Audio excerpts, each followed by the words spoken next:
What's going on, guys? It's Nick here, back with another video. Today we're going over this year's rookie wide receivers, talking about my favorite 5 in drafts right now. This is sort of going to be like a hybrid between Dynasty and Redraft. We don't have amazing ADPs for either right now, so I've picked my 5 favorite wide receivers considering both their Dynasty and Redraft ADP, not just like the best 1 through 5, although it is mostly in the top end. So sit back, hit the like button for the first actual video of the summer. Let's get things started off with Matthew Golden. He's the 4th wide receiver in rookie drafts right now, 14th player overall in Superflex right now. In Redraft, roughly the wide receiver 40 off board, so like a high-end wide receiver 4.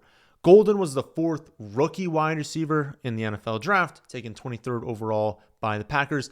Initially, I was a little bit hesitant with his landing spot in consideration, right? Just because, that wide receiver room is really crowded. But the more you think about it, the more you realize it's a pretty good landing spot. I mean, the Packers have great play calling. They're also an offense that's very willing to push the ball deep downfield. They have a really good quarterback. I don't think an elite quarterback, maybe didn't hit the ceiling that I hoped he would hit last season, but Jordan Love is still a very good quarterback, still better than most people think.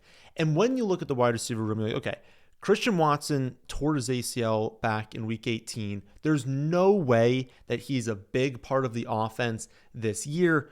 He's not going to be playing at all at the beginning of the year, but even, towards the end of the season, that's when he's going to be finally coming back. He's not going to be himself probably until the year after in 2026. You've got Jayden Reed coming off what was a really disappointing second season where, honestly, they refused to give him a full snap share. So that kind of tells right now how they view him. Even when things were falling apart for them, even when they needed production wide receiver, there were plenty of times where they just refused to go over like 60, 70% of the snaps for him.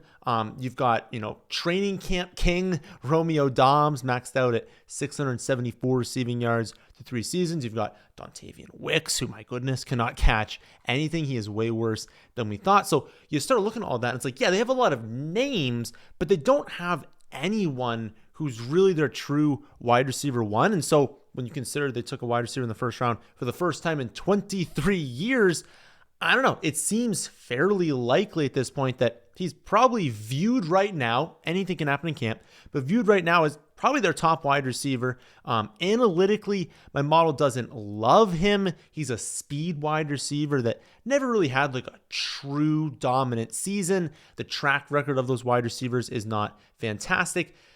The saving grace here is his age. He only played 3 years in college. So had he played a 4th season, had like some of these prospects, he played a 5th season, he would have had a breakout year, right? So you don't want to, ding him too much, being like, oh, he never like truly broke out. He doesn't turn 22 until August. Again, had he played 2 more years of college, I'm sure the production would have been there.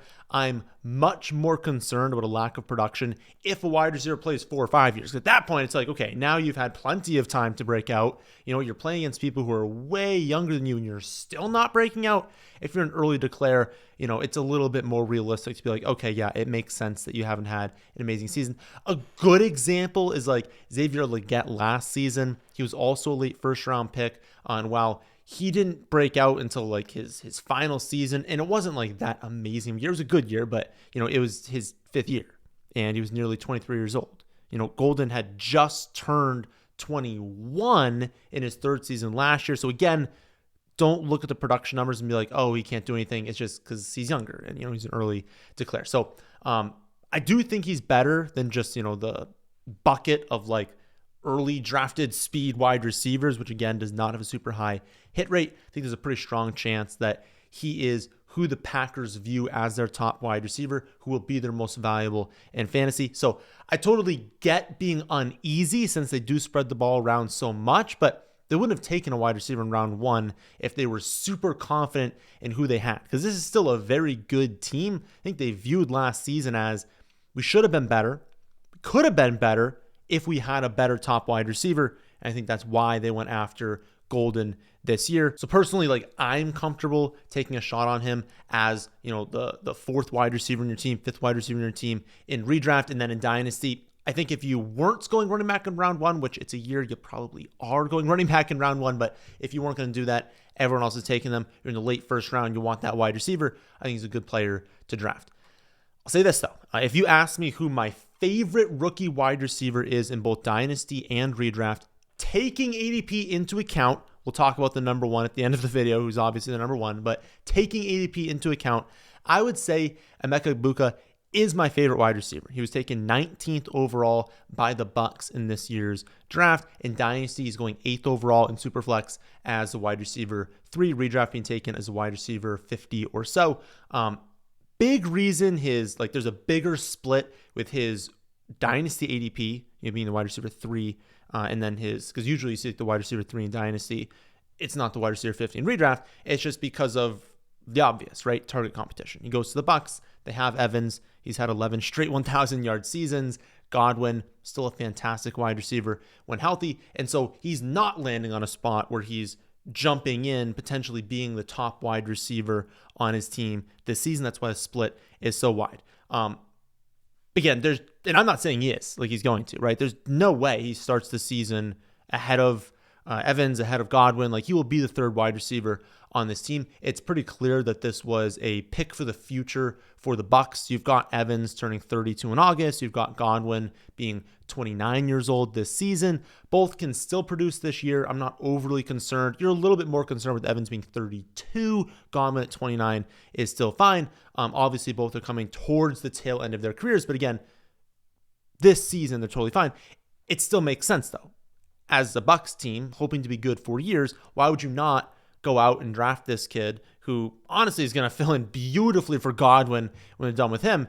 It just makes a lot of sense to add that third wide receiver this year. That really good third wide receiver. I know they had McMillan, but I don't think they viewed McMillan as who they should have at wide receiver 3 on a championship team, on a Super Bowl team, because that's what their plan is, right? They're assuming they're making playoffs. They know they're good.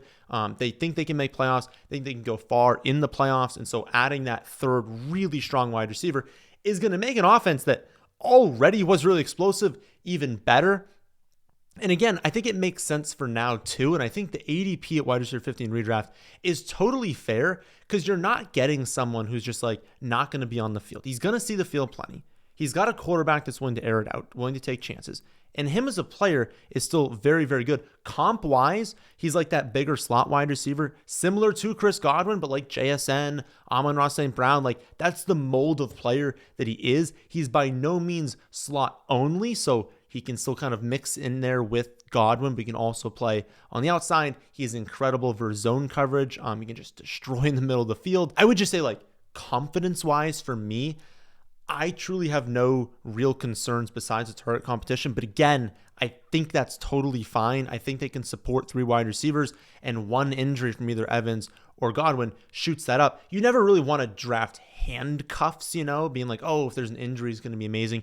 You don't typically want to do that at wide receiver, but knowing that it's still in his range of outcomes, that if Godwin were to get hurt again, which he's done plenty of times in recent seasons, Emeka is going to be absolutely amazing in fantasy, going to be someone you're starting every week. And even if that doesn't happen, there were times last season where we were McMillan could be used as spot start. He's way better than McMillan. So I think there'll be opportunities for us in the flex spot, in the second flex spot, to use him, even if everyone else is still healthy this season. Again, among the wide receivers in this class, I think Egbuka is my highest confidence play. I think he has the lowest chance of busting. I would be absolutely shocked if he ended up being bad. I don't see an outcome where he is not a great wide receiver, is not someone we're starting at some point in fantasy. Given the landing spot, it's probably going to be a slower start. So you would draft him on a team where you're already rock solid at wide receiver in Redraft, of course. Because Dynasty just take top player available. But in Redraft, if you're really loving your top wide receivers and you're I'm good for the first month, draft Egbuka. Have someone that later in the season really has that upside. I think that's how you do it. It wouldn't be I'm drafting robust RB and I'm going to take him as wide receiver 2. Do not do it on a team like that. But yeah, I'm really confident he's going to be good this year and beyond, but more later this year. Jayden Higgins, number 3. He was taken 34th overall by the Texans in this year's draft. In Dynasty, he's the 16th wide receiver again in Superflex, or 16th overall in Superflex, 6th wide receiver off boards. Redraft going in the same range as Egbuka, wide receiver 52. My rankings, he's like a teensy bit higher kind of in all of that. Now, the big difference between Higgins and Egbuka is their floor, right? Again, I truly believe Emeka is just a locked-in prospect. I would be shocked if he turned into a bust. With Higgins, I see the ceiling, and that's why he's on the list. I think he can be an amazing wide receiver, both in the NFL and fantasy, all of that. Legitimately, like I think he could be like a low-end wide receiver 1. That's his ceiling. Even potentially this season, I mean, you're probably looking more like wide receiver 2 this season for the ceiling, but long term, I think he can definitely be a wide receiver 1.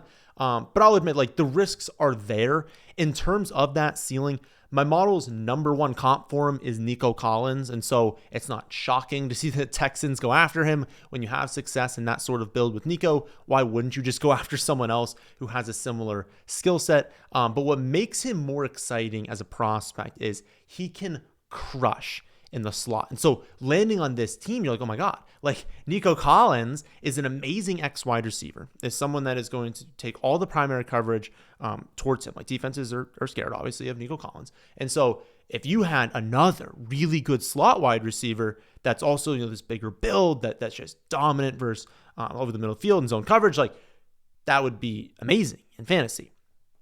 The concern is who else they have, right? They have Christian Kirk. They have Jalen Noel. Those are 2 slot receivers. And so it's unfortunate when you look at it. It's like, yes, I think we would love to see Higgins have a really strong slot role, not just be a full-time slot wide receiver. He's 6'4", 214. He's not going to be a full-time slot wide receiver. It's just we want him to be there a lot, and I don't think he will, because when they go to 3 wide receiver sets, well, someone else needs to be on the outside. So you've got Nico at the X. You're probably now going to have Higgins opposite of him and then one of Noel or Christian Kirk in the slot. They're probably not going to kick those 2 out unless it's a specifically like design play, which can still happen. But realistically, most of the design plays are going to Nico. So it creates a situation where maybe in our minds, we're thinking the upside is more there. In reality, it's probably not going to happen where he is in the slot a lot, which will hurt because he's not as good on the outside. So that's where the concerns kind of come in, because, again, there were some holes in his profile in college, not in love with his route success rates. Matt Harmon does a really good job of charting wide receivers over at receptionperception.com. His numbers look pretty terrible over there, not going to lie. Just basically not good on the outside. Bad success rate versus man and press. That's what you want for someone that's 6'4", 214 to win on the outside. They should be good versus man and press. And if you're not in college, or you're going to do that in the NFL, maybe not. So again, this is more like in the summer, if we get word that like he's actually being used in the slot, that they are going to use him there, even if it's only like 30% of the time, that would be great. Hoping that this is not a situation where he doesn't see any time in the slot. He's always on the outside. Nico still just shreds. And we see Christian Kirk having big gains because the slot is something that we would want in this offense. So overall, I like the ceiling, but certainly more risk than we had with Egbuka. Next up, Tre Harris, who honestly, I think we more just need to talk about. I feel I have to just include him in the video. It's not someone that like doing a couple underdog drafts and I'm like, gotta get Tre Harris on my team. Again, not an amazing draft class for wide receiver. Running back is where it's like, gotta get these guys on my team. But I do think the ceiling is there for Tre Harris. Just a little bit of an odd prospect analytically. So he's taken 55th overall by the Chargers, going 18th in rookie drafts, wide receiver 7, redraft. He's the wide receiver 54. So again, in that same general range as these last 2. I feel like those ADPs are extremely fair. I think that they're factoring in his upside, factoring in his downside. I do think, though, if he hits, he can really blow past all of those numbers. We'll start off with the negatives. He's a late career breakout, and I hate that. I hate drafting players who are these late career breakouts. He had a strong season in year 3, but he didn't really break out until his 5th year of college. That's something I do not like at all, just because you don't know, right? You don't know if it was them breaking out as a player, or is it more that they were like 3-4 years older than some of the defenders they're going up against? So of course you're going to beat people. If you're not shredding defenses when they're 4 years younger than you, you stink, right? So it's like, it's hard to tell what was him just being older and what was him actually breaking out. He also had like a fairly limited route tree in college. It's not ideal. I don't want to hold that against him too much. I'm willing to overlook that because like the routes that he was good at in college are the ones he's going to run in the NFL. So I'm not too worried about that. Bigger reason why I'm willing to overlook it is he was great against press and man. That's really important. If he's going to be, an X wide receiver in the NFL, you're going to have to beat man and press unless you want to just be someone who's just like running routes. Like you can do that for an NFL team and like be useful for them. But for us in fantasy, if you were an X wide receiver, you were on the line, you have to be good against press and man, especially in college, because if you're not doing it in college, defenders are way better in the NFL. And so that is scary. If you're not going to do that, it's tough to project you doing it in the NFL. So when you consider, okay, he's good at that. He's going to play the X. The Chargers lost Palmer, who was their X last season. They brought back Mike Williams, but I mean, he seemed fairly cooked. I don't really think he's going to be super involved this year. They have Quentin Johnston, but he kind of seems like a total bust. Like, there's a very real chance that Tre Harris steps onto the field for the Chargers in week 1 and is their starting X receiver, is on the field for as many snaps as he can handle. That's going to lead to a huge snap share. You have an elite quarterback that is willing to push the ball deep downfield. That's something that Tre Harris is really good at, is getting deep downfield.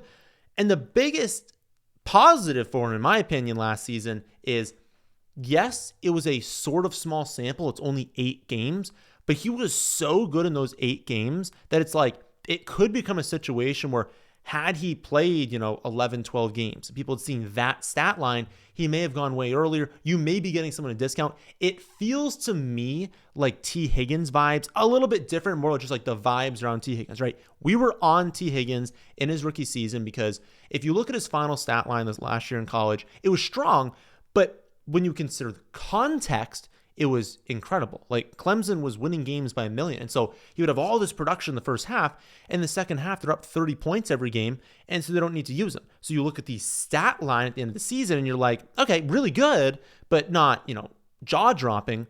Well, it would have been if they were just competitive in a couple of games. If you look at the stat line for Tre Harris, you see 60 receptions, a little over 1,000 yards, 7 touchdowns. You're like, okay, that's fine.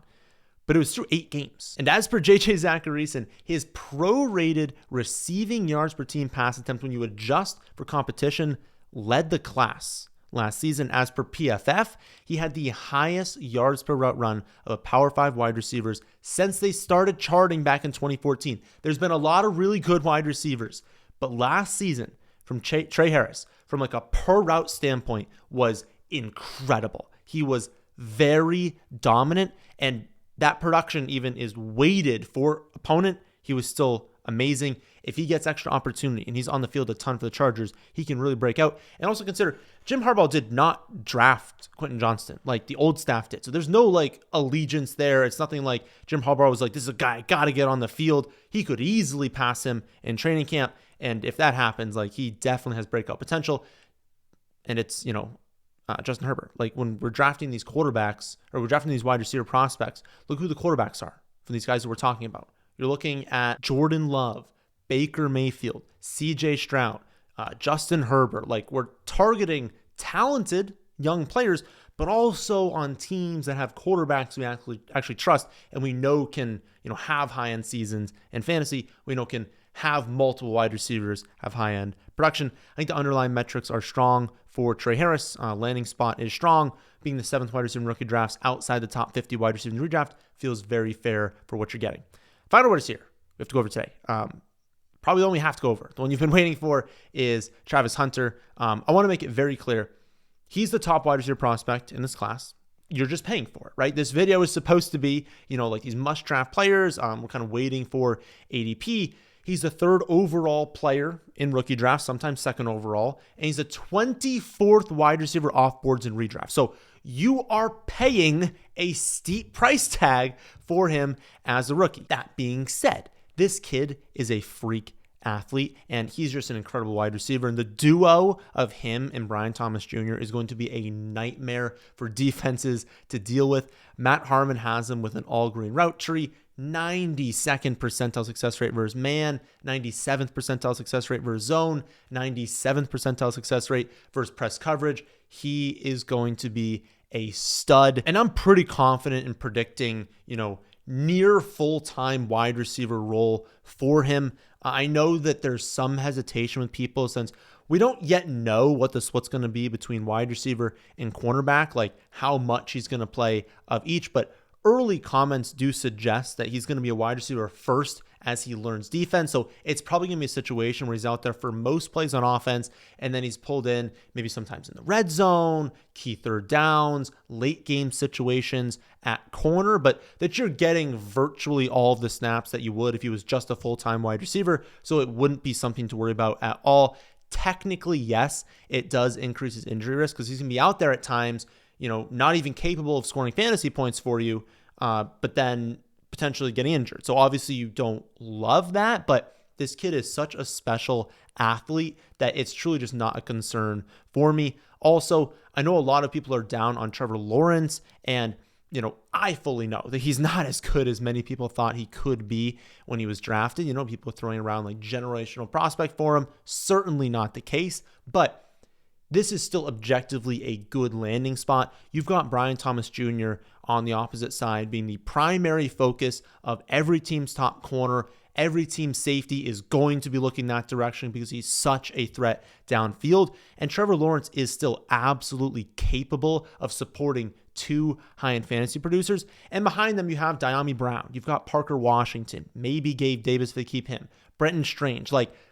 These two could combine for a 55% target share this season. And so there's absolutely room for Hunter to still outperform his ADP, even as the wide receiver 24 off board, even if Brian Thomas Jr. stays healthy. So to be clear, he's not some huge value, but he's still a great pick for where you're drafting him. I wouldn't reach a ton, right? We're not taking him as like the 14th wide receiver off board. Don't draft him as a wide receiver 1. But there's a world where he could still finish as a wide receiver 1, and getting him as a wide receiver 24 off boards, I think that is still a good value. Again, it's not an incredible value, but honestly, I wouldn't say that any of the rookie wide receivers right now, as things stand, I'm recording this on May 5th, none of them are insane values. I think the market is relatively appropriately pricing them right now, but he's a very good pick in draft. So I know I said it wouldn't be a rankings 1 through 5, and it wasn't, right, and include Tet, but that should kind of tell you something about this rookie wide receiver class. I just listed my 5 favorites. That was among the top 7 drafted in like the actual NFL draft. Again, that should tell you something, right? And if I had to add someone, I'd probably add Tet in there, who was the 2nd wide receiver drafted. So it's not an amazing class. There aren't a ton right now of super deep sleepers that it's like, got to focus on this guy. That'll happen throughout camp. There's going to be some people that break out, but we're going to fall in love with the rookie running back class, not as much the rookie wide receiver class. So I will be back on Friday to go over the running back class. It'll be a much more exciting video. There's going to be some prospects we really, really like in that one. That's going to be a lot of fun. So please make sure to subscribe to the channel if you're new here so you don't miss out on that one. And please be sure to like the video if you made it this far. And if you're back for another season, welcome back. I'm excited for another great summer. And if you're new here again, please hit subscribe. I promise you will not regret it. So that'll do it for this one. Thank you all for watching, and I'll catch you guys all on the next one.